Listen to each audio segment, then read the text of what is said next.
હાલો વિદ્યાર્થી મિત્રો, કેમ છો? આ ઓનલાઈન એજ્યુકેશન શિક્ષણની અંદર હું આપનું હાર્દિક સ્વાગત કરું છું. આજે ધોરણ 10ની અંદર જે સામાજિક વિજ્ઞાન વિશે આપણે અભ્યાસ કરીએ છીએ, એમાં આજે ચેપ્ટર નંબર 2 ભારતનો સાંસ્કૃતિક વારસો, પરંપરાઓ, હસ્ત અને લલિત કલાઓ વિશે આપણે અભ્યાસ કરીએ છીએ. અત્યાર સુધી જે આપણે વિડીયોની અંદર બીજા લેક્ચરમાં બીજા પાઠની અંદર અભ્યાસ કર્યો એ બધી જ કલાઓ હસ્તકલાઓ હતી. હાથ વણાટ દ્વારા જે કાંઈ પ્રાચીન સમયમાં જે નિર્માણ થઈ જે કલાઓને આપણે બધી કલાઓને હસ્તકલા તરીકે આપણે ઓળખીએ છીએ, બરાબર. તો એમાં ઘણી બધી કલાઓ છે. આપણે દેશમાં કલાઓ સમૃદ્ધ છે એમ સાથી કહી શકાય, કારણ કે ભારતની મુખ્ય કારીગરીના નામ આપણે જોઈએ તો માટીકામ, વણાટકામ, ધાતુકામ, ભરતગૂંથણ, આપણે ચર્મ ઉદ્યોગ, મોતીકામ, જરીકામ, અકીકામ, કાષ્ઠકલા, આ વગેરે કલાઓ વિશે આપણે અભ્યાસ કર્યો. હવે જે બીજો શબ્દ હતો જે લલિત કલા, એના વિશે આપણે અભ્યાસ કરવાનો છે.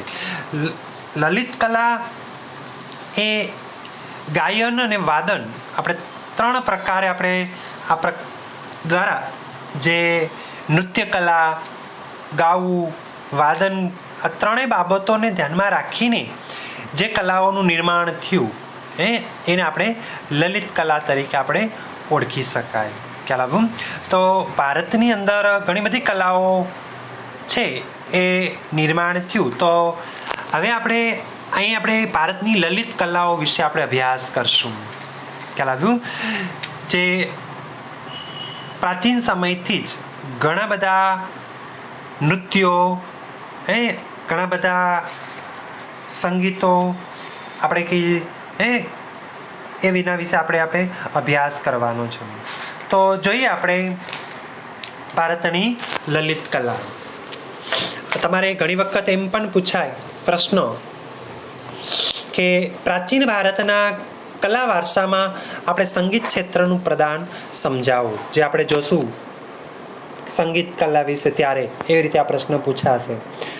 તો જોઈએ ભારતની લલિત કલા ગાયન, વાદન અને નર્તન અને વિવિધ પાત્રોની વેશભૂષા ધારણ કરીને કોઈ કથા કે પ્રસંગ ભજવવો અથવા નાટક કરવું એ ભારતીય સંસ્કૃતિની વિશેષતા રહી છે. ગાવું, વગાડવું અને નૃત્ય કરવું, આ 3 કલાઓને આપણે લલિત કલા તરીકે આપણે ઓળખીએ છીએ. આ બધા જ બાબતોમાં વિવિધ પાત્રોની જુદી જુદી વેશભૂષાઓ ધારણ કરીને એક સ્ટેજ ઉપર પ્રસંગ ભજવવો અથવા આપણે કહીએ નાટક ભજવવું એ ભારતીય કલામાં, ભારતીય સંસ્કૃતિની આ જે પ્રાચીન સમયથી એ વિશેષતા જોવા મળી છે. રામાયણ છે, મહાભારત છે જેવા મહાન ગ્રંથો અને અન્ય ભારતીય સાહિત્યના આધારે આજે મનોરંજન સાથે લોક સંસ્કાર આપવાનું કાર્ય લાંબા સમયથી ભારતમાં ચાલતું આવ્યું છે, જેનો ઊંડો અભ્યાસ એ આપણા માટે રસપ્રદ છે.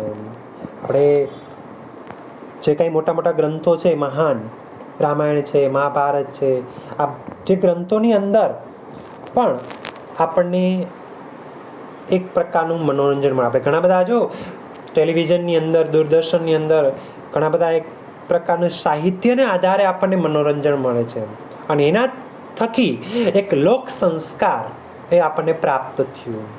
રામાયણ મહાભારતમાં એક મનોરંજન અને લોક સંસ્કાર પણ મળતું જોવા મળ્યું છે. એ આજકાલ નથી, લાંબા સમયથી ભારતમાં ચાલતું આવ્યું છે.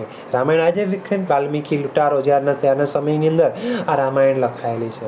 તો હજી સુધી એ ગ્રંથો આપણને એક મનોરંજન તરીકે અને આપણાના સંસ્કાર આપવા માટે એ ખૂબ જ ઊંડો અભ્યાસ આપણા માટે રહેલો છે, રસપ્રદ રહ્યો છે. હવે આપણે જોઈએ સંગીત કલા. પહેલી કલા કઈ છે? લલિત કલાની અંદર સંગીત કલા. તમારે પૂછાય કે કલા વારસામાં સંગીત ક્ષેત્રનું પ્રદાન જણાવો. તો આપણે જોઈએ સંગીત કલા વિશે આપણે અભ્યાસ કરીએ. પહેલા કેને સંગીત કહેવાય? સૌથી પહેલા ગાયન અને વાદન, આ 2 કલાઓનો આ સંગીત કલાની અંદર સમાવેશ થાય છે. ગાવું અને વગાડવું, ગાયન અને વાદન આ બંનેનો સમાવેશ આ સંગીત કલામાં થતો જોવા મળે છે. સંગીત કલાના મુખ્ય બે પ્રકારો છે, એક શાસ્ત્રીય સંગીત અને એક લોક સંગીત. એમ બે ભાગમાં સંગીતને વહેંચવામાં આવ્યું છે. આપણે જોશું આગળ જે શાસ્ત્રીય સંગીત છે એ કોઈ ઢબ દ્વારા કે કોઈ રાગથી કે કોઈ ખાસ વ્યક્તિથી જે કાંઈ સંગીત ગાવામાં કે વગાડવામાં આવે એવા સંગીતને આપણે શાસ્ત્રીય સંગીત કહેવાય. અને લોક સંગીત એટલે લોકો જે કાંઈ ભજન કીર્તન રાસમંડળ ભવાઈ જે કાંઈ કરે છે એને આપણે લોક સંગીત તરીકે ઓળખ્યું છે. એટલે સંગીતને મુખ્ય કેટલા ભાગોમાં વિભાજન કર્યું તમારે પૂછાય એક માર્કમાં, તો બે ભાગમાં, એક શાસ્ત્રીય સંગીત અને બીજું લોક સંગીત. જોઈએ આપણે ભારતીય સંગીત સ્વર, લય અને તાલની દ્રષ્ટિએ વિશ્વમાં અલગ તરી આવે છે. આપણા ભારતનું જે સંગીત છે એ જગતની અંદર સ્વર, તાલ અને લયની દ્રષ્ટિએ એ અન્ય દેશોના સંગીતથી વિશ્વમાં અલગ તરી આવેલું. અન્ય દેશોના સંગીત કરતાં આપણું ભારતીય જે સંગીત છે એ જુદું સ્વરૂપ ધરાવે છે. કારણ કે ભારતીય સંગીતમાં શું જોવા મળે છે, તાલ દ્વારા, લય દ્વારા અને સ્વર, આપણે સ્વર 7 છે એ આપણે જોશું આગળ, એના દ્વારા આપણે સંગીત કલા તરીકે આપણે વિશ્વવિખ્યાતની અંદર એ સુપ્રસિદ્ધ થયું છે. એટલે અન્ય દેશો કરતાં આપણું ભારતીય સંગીત શું છે, જુદું ધરાવે છે, એનું સ્વરૂપ જુદું છે. આપણે વેદો, 4 વેદો પૈકી સામવેદ અને એ સંગીતને લગતો વેદ ગણાય છે. કારણ કે આજે વેદ આર્યોનો સામવેદ ગણાય છે. આર્ય સંસ્કૃતિ જ્યારે આપણા પ્રથમ પાઠની અંદર ભણ્યો, આર્યોના સમયમાં જે આ સામવેદ નામનો ગ્રંથ એક સંગીતને લગતો વેદ ગણાય છે. શા માટે એને સંગીત? કારણ કે ઋગ્વેદની અંદર જે ઋચાઓ આપવામાં આવી છે, શ્લોક આપવામાં આવ્યા છે એ સામવેદને આધારે એ ગાઈ શકાય છે, એ શકાય છે. ખ્યાલ આવ્યું? એટલે આ ભારતીય સંગીતમાં આપણે ગાયન અને વાદન એમ બે બાબતોનો સમાવેશ થતો જોવા મળ્યો. સામવેદની ઋચાઓ પણ સંગીત સાથે તાલબદ્ધ રીતે આપણે ગાવાની હોય છે. સામવેદમાં શું આપેલી છે? શ્લોકો આપેલા છે, ઋચાઓ આપેલી છે. એ પણ આપણે સંગીત વગાડી અને તાલબદ્ધ રીતે એ શ્લોકો કે ઋચાઓને આપણે ગાવાની જોવા મળે છે. એટલે ભારતીય સંગીત છે એ અન્ય દેશો કરતાં એ અલગ પડે છે. સંગીતમાં ગાયન અને વાદન એ બે બાબતોનો સમાવેશ છે. આપણે મેં પહેલાં પણ તમને કીધું ને કે ભારતીય સંગીતમાં કઈ બે બાબતોનો સમાવેશ થાય, ખાસ યાદ રાખજો વિદ્યાર્થી મિત્રો. કઈ બે બાબત? ગાવું અને વગાડવું, ગાયન અને વાદન એ બે બાબતોનો સમાવેશ થતો જોવા મળે છે. એ ઉપરાંત જોઈએ સા રે ગ મ પ દ ની સા એ સંગીતના મુખ્ય શું છે? સ્વર. આપણે ભારતની અંદર જે સંગીત કલા વિકાસ થઈ તો ભારતીય સંગીતના આધારે એ મુખ્ય 7 સ્વરો છે. કેટલા છે? મુખ્ય 7 સ્વરોમાં કયા 7 સ્વરો? સા રે ગ મ પ દ ની સા. આ મુખ્ય કેટલા છે? એના 7 સ્વરો છે. એ સાથે એના સ્વર દ્વારા આપણે ભારતીય સંગીત ગાઈ શકીએ છીએ. આપણા સંગીતને મુખ્યત્વે શાસ્ત્રીય સંગીત અને લોક સંગીત એમ બે ભાગમાં વહેંચી શકાય છે. આપણા ભારતીય સંગીતના મુખ્ય કેટલા પ્રકારો છે? પરીક્ષામાં પૂછાય, 1 માર્કમાં પ્રશ્ન તરીકે તમારે અથવા વિકલ્પમાં પૂછાય ભારતીય સંગીતના પ્રકારો ક્યાં છે નીચેનામાંથી. તો મુખ્ય 2 પ્રકાર છે. ક્યાં છે? એક શાસ્ત્રીય સંગીત અને બીજું લોક સંગીત. મેં કીધું ને શાસ્ત્રીય સંગીત એટલે કોઈ અલગ રાગથી, ઢબથી કે અલગ વ્યક્તિથી એ જે કાંઈ વગાડવામાં કે ગાવામાં આવે, જો એ સંગીત છે એ સમય મુજબ જે ગાય છે અલગ વ્યક્તિઓ દ્વારા ગાવામાં આવે છે એને આપણે શાસ્ત્રીય સંગીત કહેવાય. લોક સંગીત એટલે લોકો દ્વારા જે કાંઈ ભજન કીર્તન વાણી પ્રભાતિયા જે આપણે ગાઈએ છીએ એને લોક સંગીત તરીકે આપણે ઓળખી શકાય. એટલે 2 પ્રકાર છે આપણા સંગીતના, શાસ્ત્રીય અને લોક સંગીત તરીકે. સંગીતના 5 રાગો શ્રી, દીપક, હિંડોળ, મેઘ અને ભૈરવી એ ભાગ તરીકે આપણે ઓળખ્યા છે. આ 5 રાગો છે ને એ ભગવાન શંકરના પંચમુખેથી ઉત્પન્ન થતા હોવાનું મનાય છે. આપણા ભારતીય સંગીતના કેટલા રાગો છે? 5 એક માર્કમાં પ્રશ્ન પૂછાય. કેટલા છે? 5 રાગો. ક્યાં 5? ક્યાં ખાસ રીતે યાદ રાખજો. શ્રી, દીપક, હિંડોળ, મેઘ અને ભૈરવી, આ 5 સંગીતના મુખ્ય રાગો કહેવાય છે. હવે આ જે 5 રાગો છે, આ બધા જ રાગો આપણે ક્યાંથી ઉત્પન્ન થયા છે? ભગવાન શંકરના 5 મુખમાંથી ઉત્પન્ન થયા હોવાનું મનાય છે. એટલે એને સંગીત ક્ષેત્રમાં આગવા રાગો તરીકે આપણે ઓળખવામાં આવ્યું છે. ભારતીય પ્રાચીન સમયમાં ભારતીય સંગીત સંબંધી ઘણા ગ્રંથો લખાયા. જેમાં જોઈએ શ્રી મકરંદ,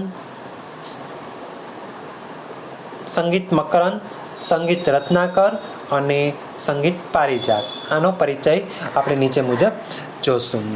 આપણે પ્રાચીન ભારતની વાત કરીએ તો પ્રાચીન ભારતમાં સંગીત ક્ષેત્રની અંદર ઘણા બધા અનેક ગ્રંથો લખાયા છે.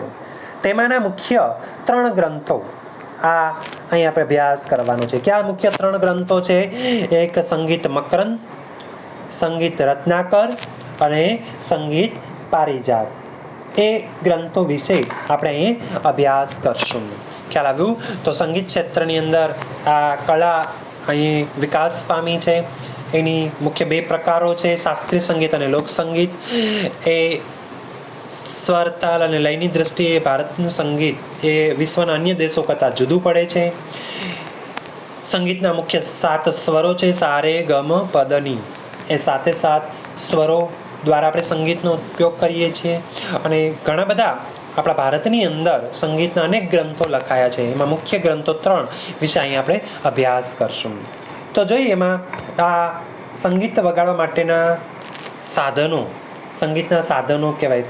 સિતાર, તાનપુરો, સારંગી, રુદ્રવીણા, આ બધા એના શું છે? સંગીતના સાધનો છે. તો હવે એમાં પહેલો ગ્રંથ છે આપણે કયો છે? સંગીત મકરંદ. એના વિશે આપણે અભ્યાસ કરીએ કે ભારતની અંદર આ જે સંગીત મકરંદ પરિચય આપો એમ પૂછાય તમારે 2 માર્કમાં.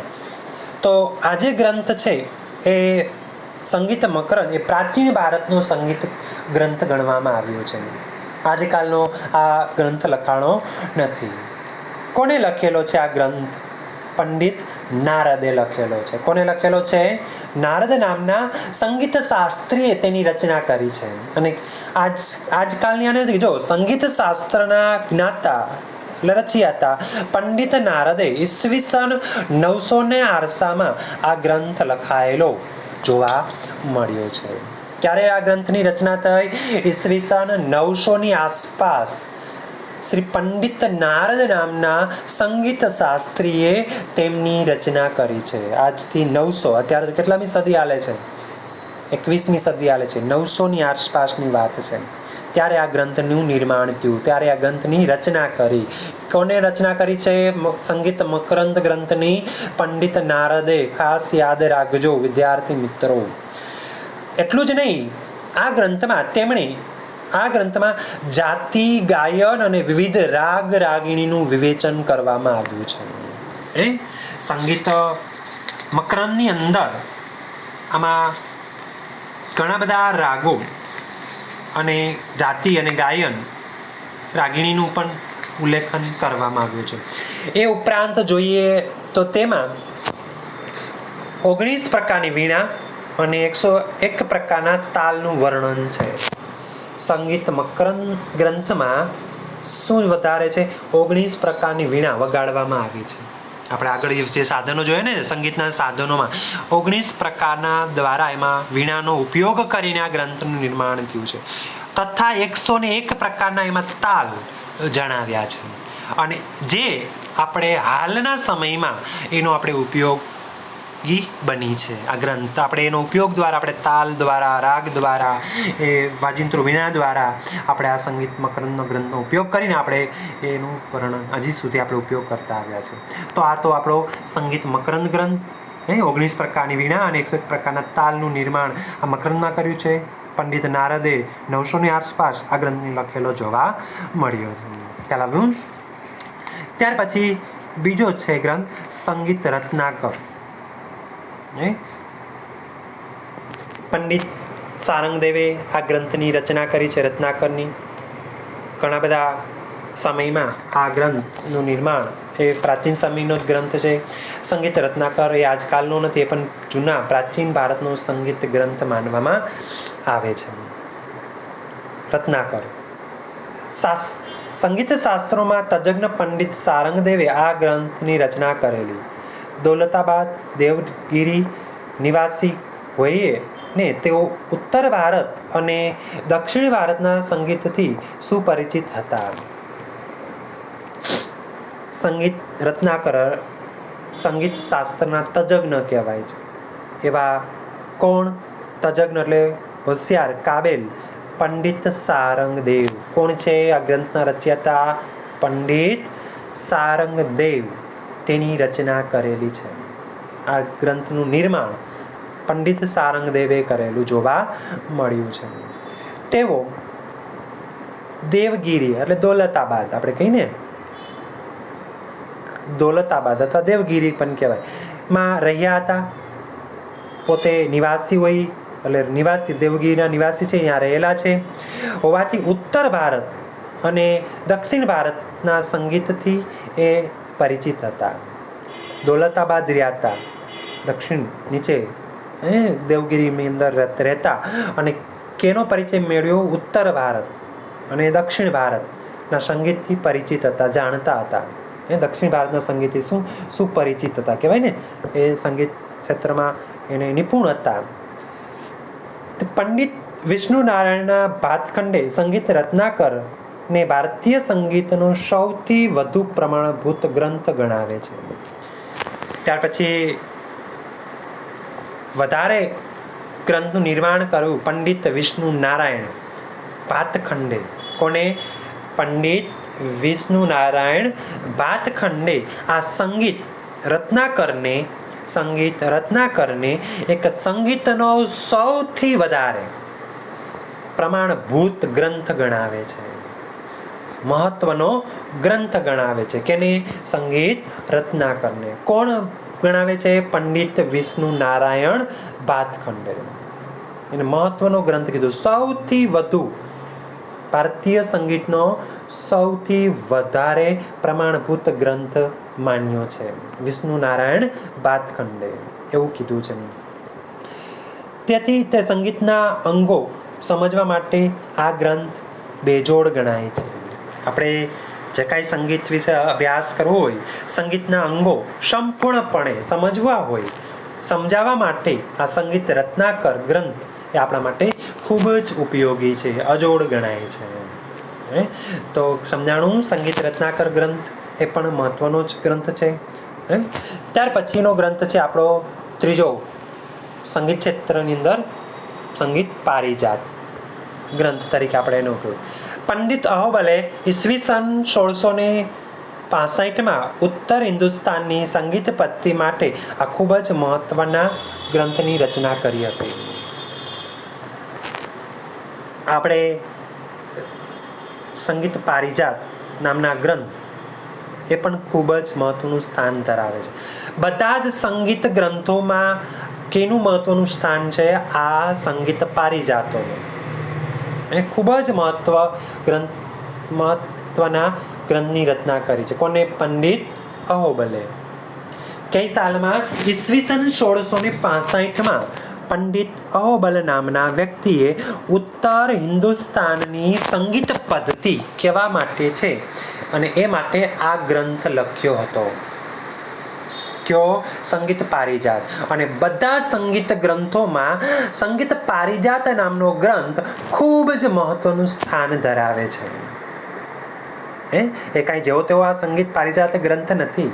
જો તેમણે દરેક રાગ અન્ય રાગથી અલગ હોવાનું, તેમજ તેનું સ્વતંત્ર અસ્તિત્વ તથા વિશેષ હોવાનું સમજાવ્યું હતું, અને તેઓએ 29 પ્રકારના સ્વરો પણ આમાં ગણાવ્યા છે.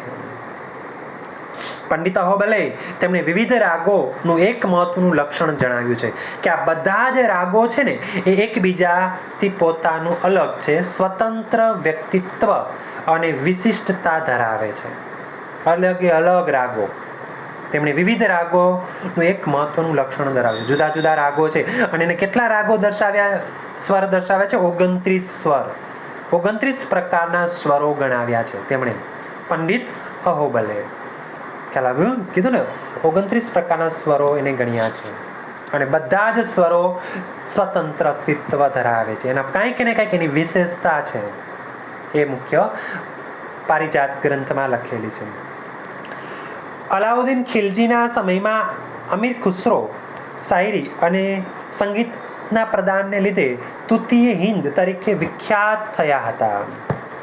આપણે આજે ગ્રંથનું નિર્માણ કર્યું એ સંગીત ક્ષેત્રની અંદર અલાઉદ્દીન ખલજી એ પ્રાચીન સમયમાં રાજા તરીકે એ બિરાજમાન હતા. અલાઉદ્દીન ખલજીના સમયમાં જે અમીર ખુસરો સર્વાનુતોમુખી પ્રતિભા ધરાવતા મહાન સંગીતકાર હતા. ત્યાંને ગ્રંથ લખ્યો હતો અમીર ખુસરોએ. અને એ ગ્રંથ સંગીત અને શાયરીના ક્ષેત્રે કરેલા અપૂર્વ પ્રદાનને કારણે તેઓ ભારતીય ઇતિહાસમાં તૃતીય હિન્દ એટલે હિન્દના પોપટ તરીકે પ્રખ્યાત થયા. અમીર ખુસરોની કૃતિ છે શાયરી ક્ષેત્ર અને સંગીત ક્ષેત્રમાં, એને અપૂર્વ પ્રદાન આપેલું સંગીત ક્ષેત્રની અંદર, એટલે તેઓ ઇતિહાસની અંદર ક્યાં નામ તરીકે જાણીતા બન્યા? તૃતીય હિન્દ. સંગીતના પ્રદાનને લીધે તૃતીય હિન્દ તરીકે વિખ્યાત થયા. એટલે તૃતીય હિન્દ એટલે હિન્દનો પોપટ તરીકે એને પ્રખ્યાત ગણવામાં આવ્યા છે. એટલું જ નહીં, ભારતમાં 15મી અને 16મી સદીમાં થયેલા ભક્તિ આંદોલન સમયના સુરદાસ, કબીર, તુલસીદાસ, ચૈતન્ય મહાપ્રભુ, મીરાબાઈ અને નરસિંહ મહેતાના ભજનો અને કીર્તનોથી ભારતમાં એક ભક્તિમય વાતાવરણ ઊભું થયું હતું. કઈ સદીની વાત છે? 15મી અને 16મી સદીની વાત. આ સમયગાળા દરમિયાન ભક્તિ આંદોલન થયું અને ઠેર ઠેર મુખ્ય ભારત નહીં ગુજરાતમાં કહીએ તો સુરદાસ, કબીર કહે કબીરના દોહા, તુલસીદાસજી, ચૈતન્ય મહાપ્રભુજી, આજે મીરાબાઈ, નરસિંહ મહેતા, આ વગેરેના જે ભજનો હતા એ ભજનો અને એના જે કીર્તનોથી ભારતમાં આખું ભક્તિમય વાતાવરણ ઊભું થયું હતું. કઈ શહેરમાં? 15મી 16મી સદીના અર્શમાં, એ સમયના ગાળામાં એ ભક્તિમય વાતાવરણ ઊભું થયું. કોના દ્વારા? આ બધા જ ભક્તિ રસો દ્વારા. મીરાબાઈ, નરસિંહ મહેતા, કબીરજી, તુલસીદાસજી, ચૈતન્ય મહાપ્રભુજી, આ બધા વ્યક્તિનું અનોરું સ્થાન અહીં જોવા મળ્યું હતું. એટલું જ નહીં, 15મી સદીમાં સ્વામી હરિદાસના શિષ્ય બેજુ બાવરા અને તાનસેન જેમ એક સમયના આપણા ગુજરાતની સંગીત બેલડી કન્યાઓ તાના અને રીનુનું નામ પણ ખૂબ જ ગણાવી શકાય સંગીત ક્ષેત્રની અંદર. કઈ સાલમાં? 15મી સદીમાં સંગીતકારોમાં સ્વામી બાબા કહેવાય, જે હરિદાસ કહેવાય, એને બાબા તરીકે ઓળખીએ છીએ, એનું નામ ઉપનામ છે. અને હરિદાસનું નામ પ્રખ્યાત હતું. કઈ સાલમાં? 15મી સદીની અંદર. સંગીતકાર બેજુ બાવરા, બેજનાથ તથા સંગીત સમ્રાટ તાનસેન, આપણે છે તાનસેન અને બેજુ બાવરા, આ બંને તેમના પરમ શિષ્યો હતા. કેના? સ્વામી હરિદાસ નામના મુખ્ય શિષ્યો હતા. અને આ બંને વ્યક્તિ સંગીતના અનમોલ રત્નો ગણાય છે. તે સમયમાં શું છે? બેજુ બાવરા અને તાનસેન એ સંગીતમાં ખૂબ જ આગળ હતા. એટલે સંગીત ક્ષેત્રની અંદર જો બે રત્નો તરીકેનું બિરુદ એને આપવામાં આવેલું હતું. એ ઉપરાંત સંગીત ક્ષેત્રે ગુજરાતી સંગીત બેલડી તરીકે તાના અને રીનુનું નામ પણ ખૂબ જ જાણીતું છે. એ પણ આપણે ગણાવી શકાય. તાના રીની મહોત્સવ છે, ઉજવવામાં આવે છે. બંને બહેનો છે જેને મલ્હાર રાગની અંદર આ બંને બહેનો એ ગીત ગાતી હતી અને ઉપરથી વરસાદ જ્યારે નરસિંહ મહેતાના સમયમાં એ ગવાતું હતું. તો અહીં આ પ્રાચીન ભારતના કલા વારસામાં સંગીત ક્ષેત્રનું પ્રદાન વિશે આપણે અભ્યાસ કર્યો. એમાં મુખ્ય 3 ગ્રંથો મુખ્ય હતા: સંગીત મકરંદ, સંગીત રત્નાકર અને સંગીત પારિજાત. એના વિશે આપણે અભ્યાસ કર્યો. અહીં સુધી આપણે રાખીએ. હવે આગળ આપણે ત્યાર પછીના નેક્સ્ટ વિડીયોની અંદર આપણે આ લલિત કલા વિશે આપણે અભ્યાસ કરશું.